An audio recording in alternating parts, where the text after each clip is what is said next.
Hello, everyone, and welcome to this Conversations on Groong episode as we talk with world traveler YoungMin to discuss his recent harrowing journey to Artsakh, Nagorno-Karabakh, an ethnic homeland he describes as having vanished overnight following the 2023 ethnic cleansing of its 150,000 Armenian residents.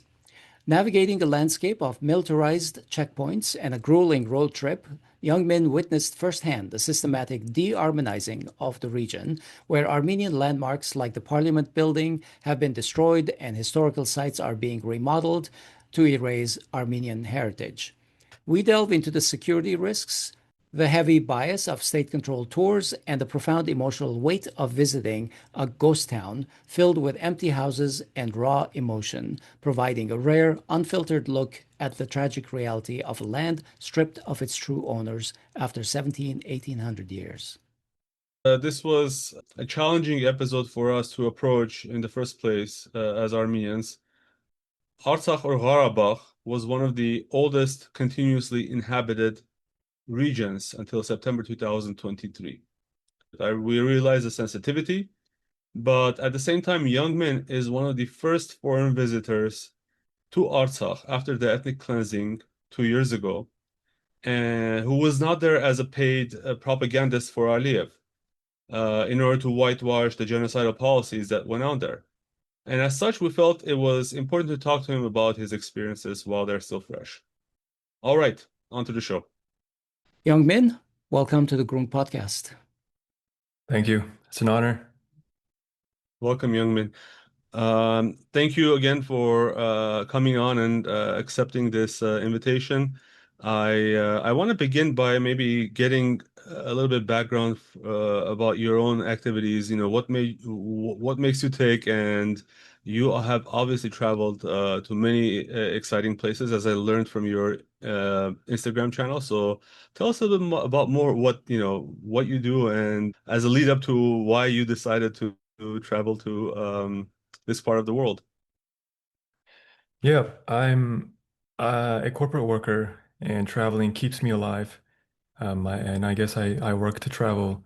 It's my true passion, and specifically certain places that are hard to reach, lesser known, places that have some complex histories. So that's exactly why when I first heard about Artsakh in the news in 2020 about the war, I did some research and found that it was not the only war. There was lots of conflict in the past. A very, very, very complicated place. And so that has piqued my interest. And then I was able to go to Iraq in 2022, visit Mosul, and I saw just a ghost town of a destroyed city, and that stayed with me forever. And I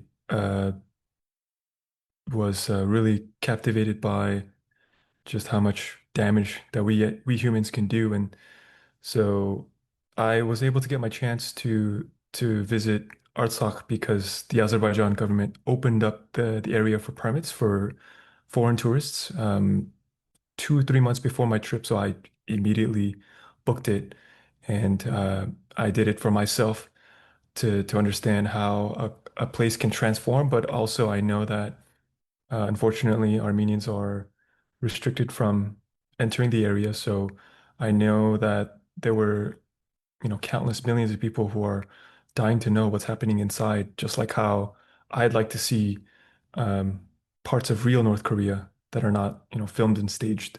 So that was my chance, and it was not the first plan or the ideal route, but I was still able to visit on a group tour. Interesting. For those who don't know the background, YoungMin has a Instagram channel which we'll link in the show notes. Please subscribe to it. But also he had this video about his trip, and if you look at the view count on the video on his channel, it will probably be misleading because yes, for regular followers of this type of content, it's interesting, but for Armenians, it really hit a very soft nerve and a very emotional spot. I can say that your content has begun. I mean, it has only begun, but it's everywhere in Armenian media. And if you haven't been inundated by requests for interview, then you will be. So be prepared for that. So the government of Azerbaijan opened this area only for 4 months ago. I was not aware of that. So you learn about this, and what was your next step? Can you tell us like the process of how easy it was to book this trip, and did you have an idea that you were going to visit Artsakh or Nagorno-Karabakh when you sort of decided to go to Azerbaijan? So I had in my study of micro countries and lesser recognized countries, I've heard of Nagorno-Karabakh, and so I've always been interested to go there. But then it was 2020 when the news about Artsakh. So that's the name that I came to know. I've always had that in my list, just like many other micro states. Last year, I was in Greenland, country as part of the Kingdom of Greenland. People don't know that. And so I wanted to continue that type of trip. And Artsakh, the opportunity presented itself. I was flying to the Middle East and I wanted to end the trip with a place that I've never been to. And I've always wanted to go to Baku for the F1 race. And now that I know that the permit system had opened up for foreign tourists, this was my golden chance. So I tried to apply on the website and it did not work for various reasons. The VPN, or I needed a car license plate and all of that. And when I got there, unfortunately, the website just didn't allow me to. So I had to scramble, change all of my plans, and find a last minute group tour, which was not ideal at all. And, if you do watch the full video on YouTube, you will see just how grueling it was, physically, psychologically, mentally, emotionally, in every sense. And then after that, I had to spend 36 hours before I finally got home. It was a very, very tough journey, but it's something that I was very excited to share to the world. So it wasn't the way I expected it to, but nonetheless, it was so eye-opening that it's still vivid to me. And this is the first request that I received to speak to anyone. So I'm glad to share my first thoughts and impressions with you. We're glad to be the first ones. So after you made your reservations and your plane ride to Baku, can you tell us a little bit what your experience was like when you got there? Did you go to your hotel room? Did you jump in a car and start driving to Nagorno-Karabakh? What did you Yeah. do? Yeah, so I was able to first take Azerbaijan Airlines. It was a very interesting experience getting a taste of the country before even getting there. And then when I got to the airport, I was shocked. The oil money was on full display. They created a beautiful airport. So it was a good first impression. And then it quickly went downhill because um, I got some pretty bad vibes and feelings from the rental car guy, and I had something eating away in my stomach, and later it turned out to be true. My card was copied and defrauded for $2,600, and that forever tainted my image of the country because um, it was not just them. There were constantly throughout, even in Karabakh, people who were, you know, really ruining the tourist experience. And it's a shame because there were so many nice and lovely people along the way who wanted to push and support me to visiting Karabakh and seeing everything that Baku has to offer, which is actually, against all of my expectations. The city it was beautiful. And I know there were other ethnicities, other people who designed that city during the oil period. And I saw all the best that the city had to offer. And so my first day was just touring because the next day was supposed to be driving to Karabakh, staying a night there at the at the best hotel in the area because the hotel that I first contacted was very misleading and deceitful. So I booked a nice hotel thinking I would get a lot of rest and speak with some locals, explore the areas, be very cautious about booby traps in certain homes, but still, having my own pace to visit. But the website did not work, and I was panicking. I had a lot of warm outreach from people online who tried to help me, but it did not work. So I had to call an agency to get on there to fill the last spot. in their tour group that was leaving the next day. So Was I this an finished, Azerbaijani agency or a Korean agency? yes. No, uh, I I was surprised that the one hotel that had any Korean guests, I was there, but there are not many Koreans there. So certainly not a Korean tour group. It was a local Azerbaijani company. Actually, that's an interesting question. Who takes these tours? Because are there any specific packages offered internationally to bring people to Karabakh? I can imagine like going to Azerbaijan. There's a lot of tourism from India and Southeast Asia to Azerbaijan, but Karabakh specifically, what kind of people visit Karabakh nowadays? Because I mean, for our listeners, I have to tell you, this is entirely depopulated of Armenians. It used to be in the Soviet times, it used to be 90% plus Armenian.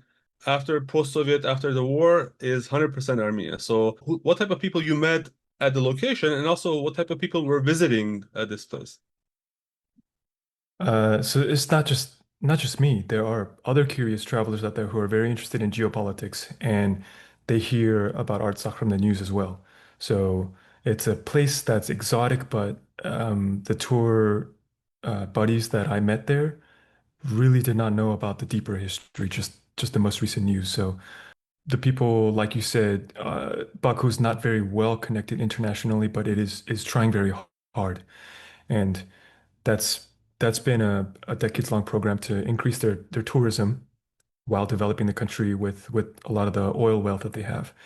But also, this is part of their Great Return program from the government for this particular region, not just for resettling and developing the area, but for bringing foreign tourists in. So that's why the first year or two of this permit system that is required for any visitor was first for domestic residents only, and then they opened it up to tourists. And this permit system exists because of remaining mines in the area. There are certain areas that are categorized as green areas, free to travel, and then red that are restricted, dangerous because of mines. So leaving Baku, how did you go? Did you take the bus? Did you take a taxi? Was it like an Uber? And where was your first stop? Was it Agdam So by any chance? there were a few ways to get there. There is a bus as well that takes a long time. There's also, if I couldn't drive there, I wanted to fly. The closest airport was Fuzuli, but no Yeah. rental car agency that I can find. Stepanakert Airport never opened, but they're trying to open it, and the Azerbaijani government is trying to open a new train and bus station combined that's opening later this year. But for now, we only had van rides. So we met in the city center and we got into our van and then we drove 6 hours. We Our first checkpoint was in Agdam. That's when we saw the massive industrial scale of the 100,000 people smart city that they're building, which was I was speechless. And it was a land devoid of any people for since 1990. It was a buffer city, right? So it was no So man's it's land. like a place with dozens of buildings going up, but no residents, Not dozens. We're talking hundreds hundreds and of buildings. hundreds. It's a city that's meant to be for 100,000 people, smart city for education and industry.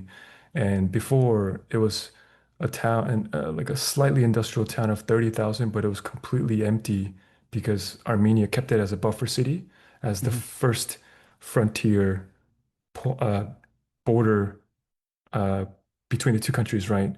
And then now they have all this land to build all these buildings. It was truly shocking just how much they can build in one time. So they I did not see anyone living there. It was all workers. I did see people living in the next city, which was I believe it was Askeran or Khojali, Right.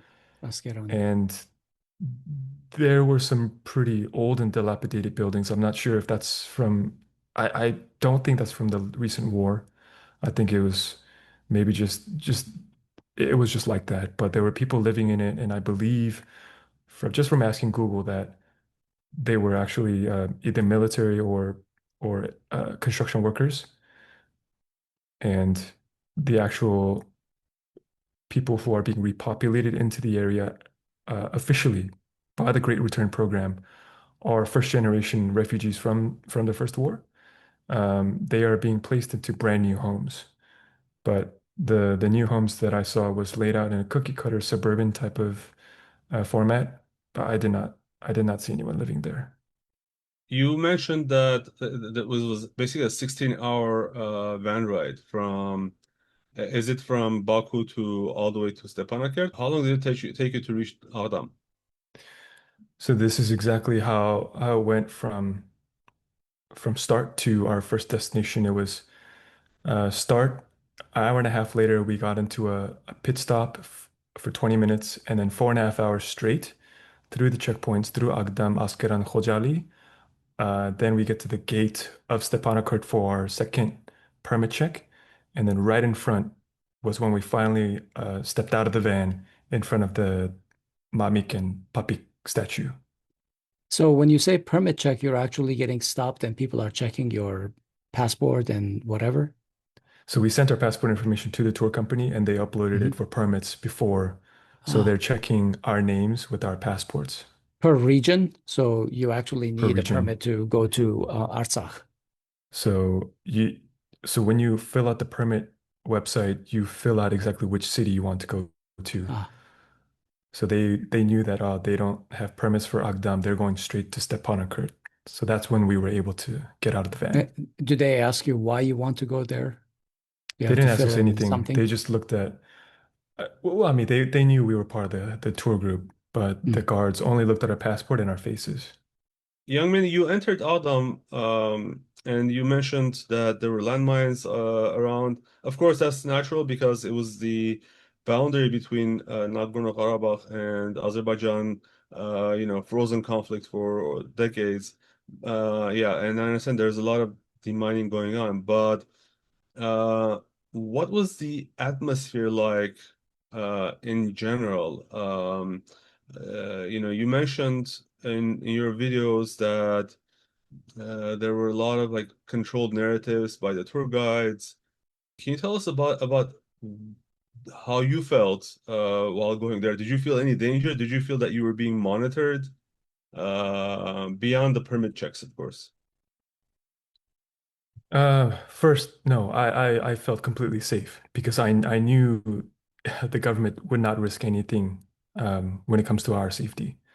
Um, but first, when it comes to the overall atmosphere, I the other tour buddies, I think they were on a group trip, just trying to enjoy.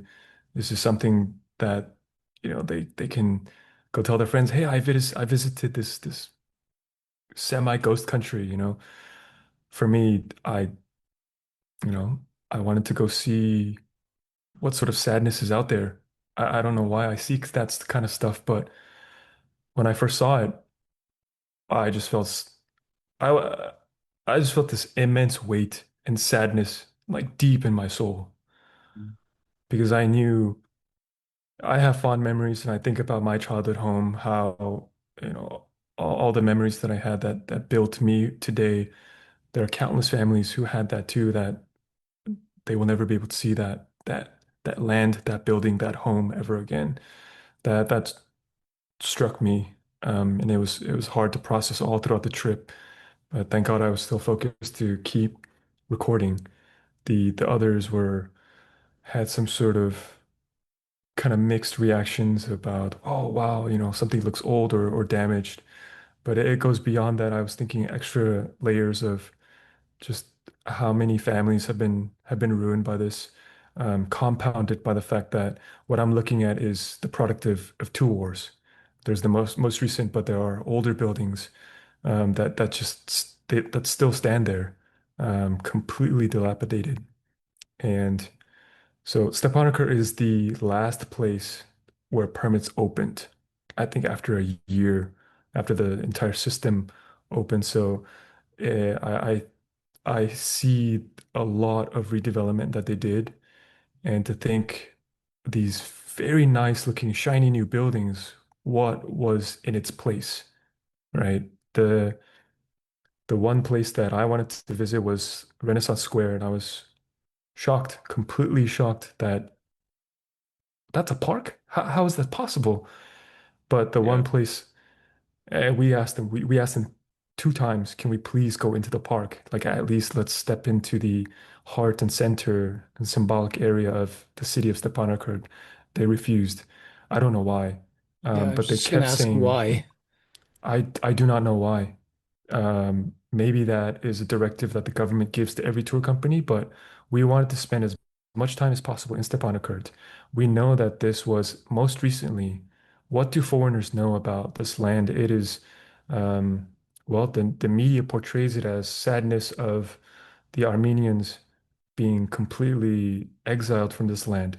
If this was 30 years ago, it would be the Azeris, and I would sympathize with them if I was there at that time.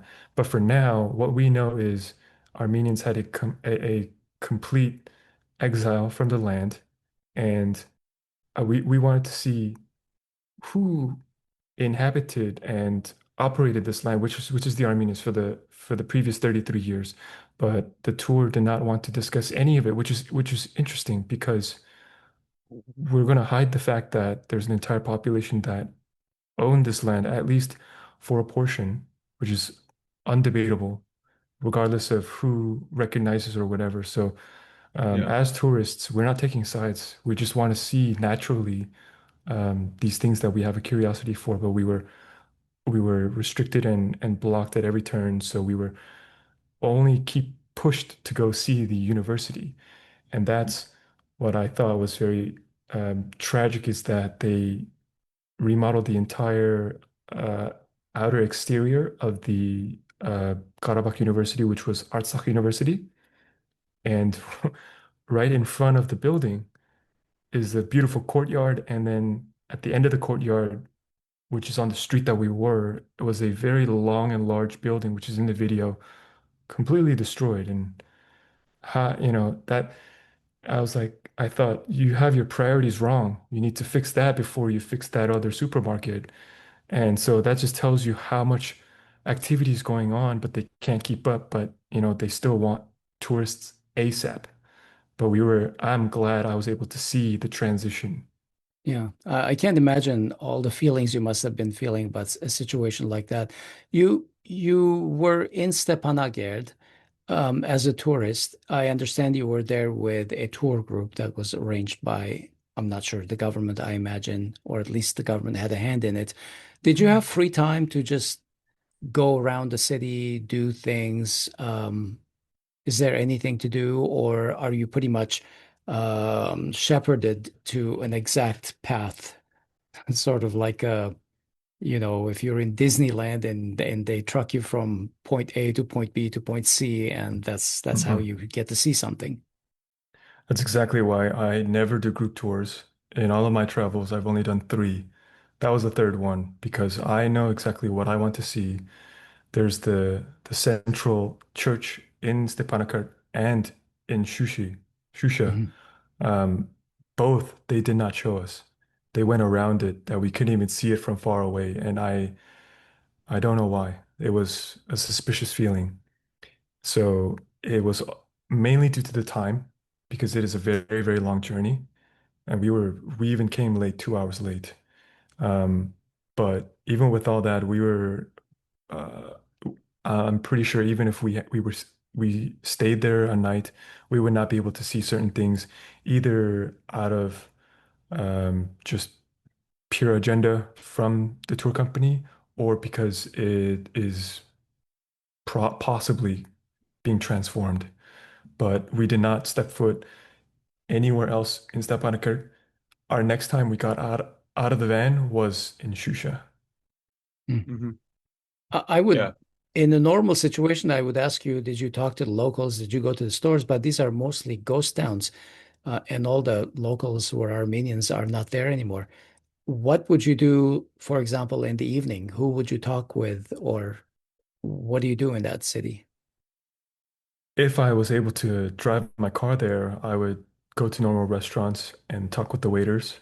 Sometimes I don't intentionally go up to other restaurant guests, but mostly to waiters, hey, what's this? Asking Oh, about makes sense. the food and, a natural transition to asking questions. But since we were very tight on schedule, but also I did get the sense that we were limited in terms of what we wanted to see, especially who we want to speak to.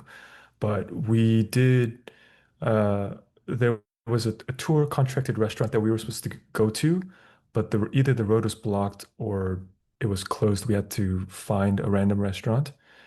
And that's when I first talked to a local, just in basic, what do you want and that. And I described it in the video as well.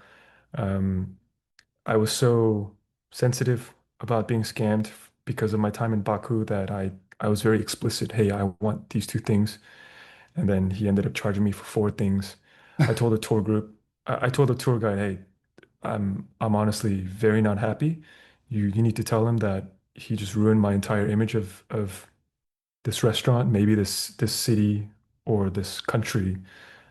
Don't do that, because the government, um, you should be scared of the Azerbaijani government if you're going to ruin the country's image. So, but she didn't say anything. She didn't tell them, and that was on top of the hotel deceit that I got from Stepanakert or the Khankendi hotel, we should say now. But after that, we did not have dinner. So I pleaded, okay, we even skipped the university because we told them we don't want to see it. We said it many times. We don't care about the university. Take us to the Victory Park. But we didn't have time even for that. So I said, okay, then if we can't do dinner, can we stop by at a mart?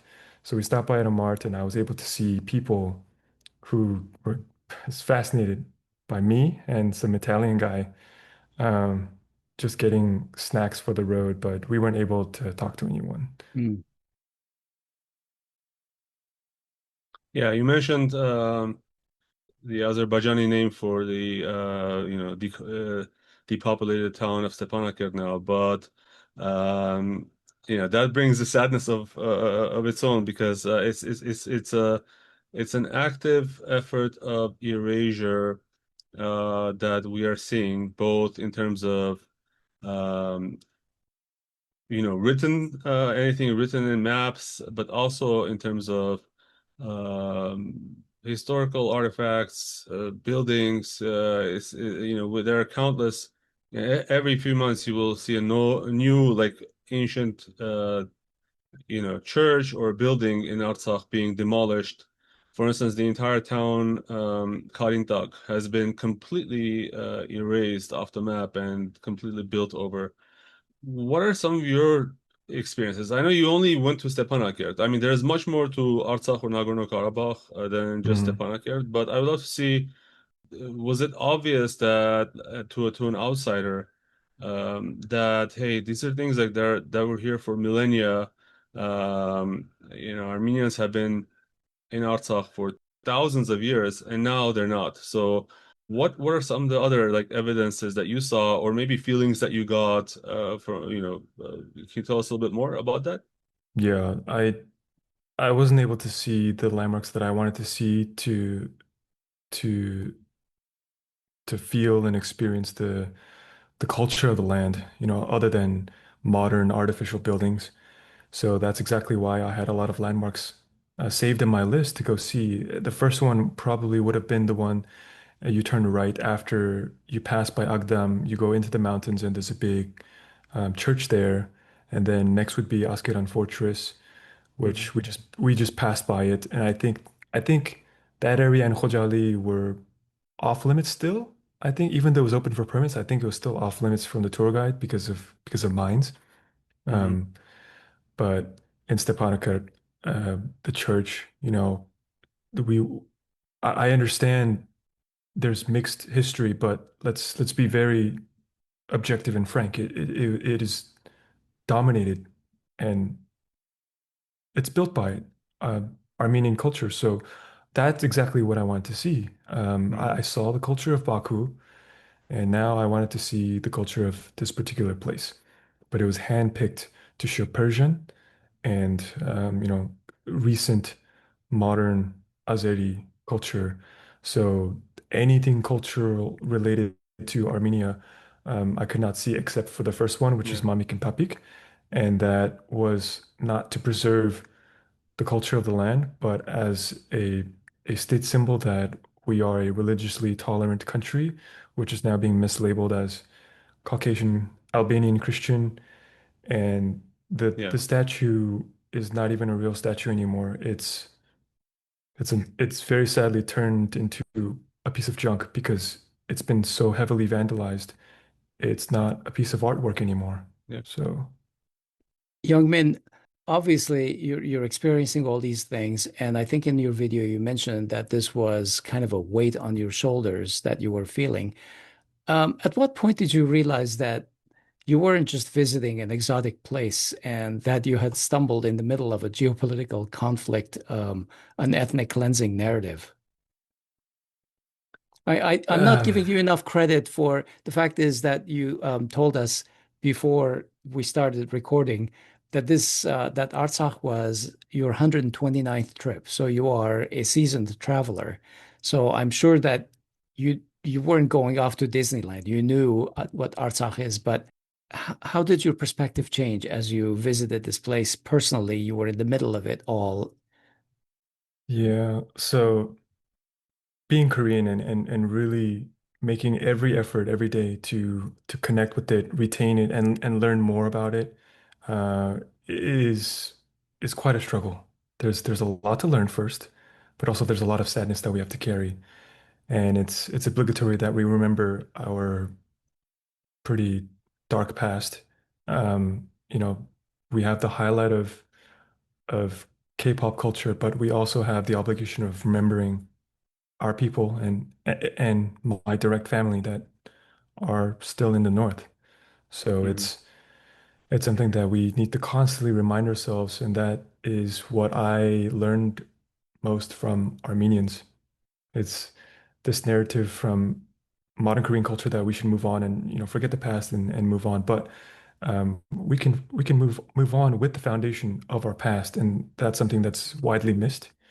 Mhm. Um, the the the sadness that we feel I intentionally carry, and because I want to remember and honor the past and our people ancestors.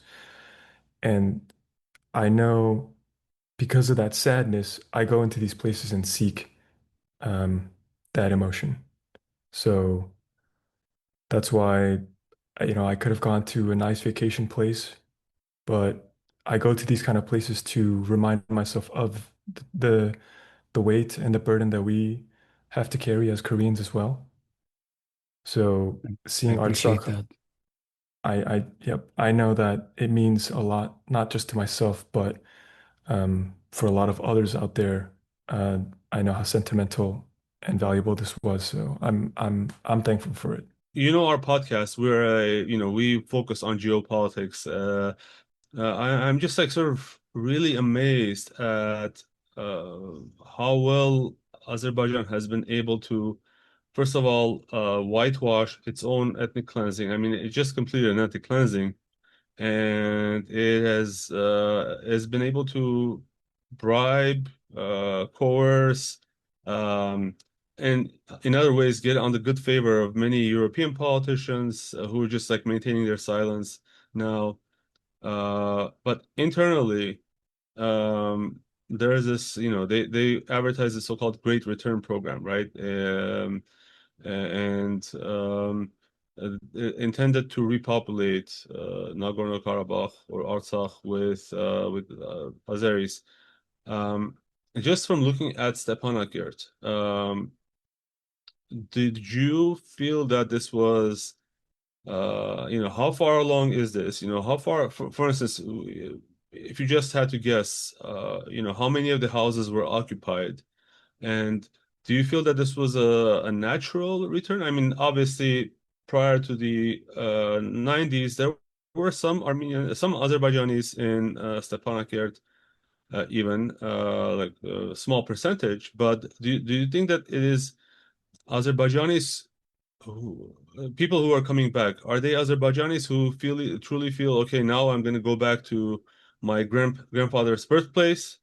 Or is it more, is it different? What would you tell me, and how much progress is there in terms of occupying and populating the areas that Azerbaijan has captured? So first, we just, you know, blew by Stepanakert. So we were basically on the main roads only, but still lots of empty buildings. I'm not sure the extent of how much they're going to redevelop it, if they're going to just patch it over or just completely start over. But there were certain houses that were inhabited, but I will say the vast majority of the houses were still empty, where it was a ghost town. And I'm sure they're still clearing booby traps that, it was widely reported houses intentionally damaged so that they can't be seized. But I did see people even in some very like old and dilapidated places. Like I could not understand. I thought this was a free for all, but apparently this is an organized, structured way for the government to um, handpick and place people in brand new houses first. So then the tour guide told me that the first generation people who used to live there, they get the first pick of where they want to go. But um, she told me they had their pick of whatever house they wanted. They just fix it up and then pay rent to the government. But then Google told me that the government will only allow in new developments. And those houses, I didn't see anyone living there. So apparently, the people living in like the pretty shoddy type kind of places are part of the Great Return employee force, the military and the construction workers. But I would just only assume that, young people from Baku probably would not want to live there, but mostly older people whose roots are from there. And maybe when it comes to high-paying jobs, the government will entice them monetarily to go and live there. But I don't, to me, I wouldn't leave a big city like Baku. Baku is very nice. If you're a young person there, why would you leave? It's like leaving Seoul, you know. Hmm. Um, but they are, I know the government will try to provide a lot of incentives for young people to move there, especially because of the academic hub that they're trying to build with the university there. But overall, I would say it still felt like a very big ghost town. Okay, well, I want to thank you for this part of the podcast. But before we go, I also want to get away from Karabakh and ask you about, like, you obviously visited so many different places. Tell us about some other adventures that you have encountered, not related to us, and similar situations, or what Can I was prompt on most that one for a memorable? second? Because Yeah, go earlier ahead. in our show, you mentioned that you had been in Mosul, which was also a little bit like a ghost town. Can you talk a little bit about how you felt about that and your drive through Iraq? Yes. Uh, well, I laugh, but it was um, uh, a very harrowing adventure as well. I'm When glad is to make this? it. This was in 2022. So it was the year after the Pope visited and the country finally opened to foreign tourists with a visa on arrival. So before that, it was off limits. And for the US, it was blacklisted as a place for its citizens to to visit. And so when the Pope made a symbolic gesture, that's when the international community thought, oh, it's ready to go. But there was no infrastructure whatsoever. No hotels are on booking.com, just like Stepanakert. You had to Facebook message people. It was truly a wild, wild west kind of uh, feeling, knowing that you're the first one to go there. And I was the first one that there's one rental car company in Baghdad, Hertz, and they told me you're the only solo tourist that rented a car and who's going to drive the entire country. It was very nerve-wracking because you have dangerous groups on all sides. So I first went down all the way to the south, which is controlled by uh, Iranian-backed Shia militia. And now I know just how thankful I am to be here and how I was able to survive because we know now that the war has happened, they've activated a lot of its sleeper cells, and they are definitely in Iraq as well. Because everywhere I go, there were masked uh, federal military task forces ready to raid certain houses, just all the time. They were preparing in the middle of the city, and then to go and raid ISIS houses. And so after I go to the south, I pass Baghdad to go all the way north to Erbil in Kurdistan. And that entire highway is a famous kidnapping highway from ISIS Right. to make ransom money. But Wait, were because, you able to drive the entire length of the country yes, straight? That there are no stops or anything? 40 military checkpoints, and any one person can tell the next person, look out for this person. He's a prime target to make ransom money. But, Ah, very thankful that I'm here and I that must have been a one in a million thing that you were able to do that. I laugh now, but I'm truly thankful to the heavens that I'm here today and to be able to speak to you because I was sweating about the trip forever. I knew that, if the Pope visited, it must be safe, but no, there's a live action tracker of all the conflicts that happen in these regions, and there are daily explosions and attacks. So the 3 days before I arrived into Baghdad airport, there was a rocket attack that struck one of the airport facilities, not the terminal, but I still went. And then I passed through so many checkpoints. I was interrogated at one of them um, by the gate chief there. I was restricted from going somewhere, so I had to continue my journey. And then I made it all the way into Kurdistan, and I was in the Assyrian Christian area visiting the Assyrian museum there, and I will remember it. Such very warm people there. And then 3 days later, when I left, it was the first time in Kurdistan history that they were attacked by Iran with missiles at a supposed Israeli spy house. And that was, I think, 3 houses away from the museum that I was in. And not to talk about, I was also planning to visit Jeddah for that trip, but I just decided not to. And that was attacked by Houthi missiles a few weeks before my trip Mm. during the F1 race.